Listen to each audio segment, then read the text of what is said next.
சிங்கக்குட்டிகள் பட்டினி கிடக்கும். சிங்கக்குட்டி எங்கே தாழ்ச்சி அடைஞ்சிருக்குது? என்ன தப்பா வசனம் சொல்லிட்டீங்களே, நானே கொஞ்சம் குழம்பிட்டேன். ஆட்டுக்குட்டி தான் தாழ்ச்சி அடையாது, ஆடுகள் தான் தாழ்ச்சி அடையாது. சிங்கம் குட்டிகள் பட்டினி கிடக்கும். ஆண்டவரை தேடுகிறவருக்கு ஒரு நன்மையும் குறைவுபடாது. அந்த பாருங்க, அந்த வார்த்தை நன்மைகள் குறைவுபடாது.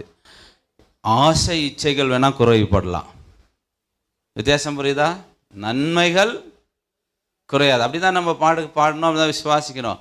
உங்களுக்கு வர வேண்டிய நன்மைகள் வேற, என்னுடைய இச்சை வேற, என்னுடைய பேராசை வேற. ஆசையும் பேராசையும் நிறைவேற்றுறதுக்கு ஆண்டவர் நமக்கு ரெடியா இல்லை. ஆனால் நமக்கு என்ன நன்மையோ அந்த நன்மை ஒரு நாளும் குறைவுபடாது. அப்படி பார்த்தீங்க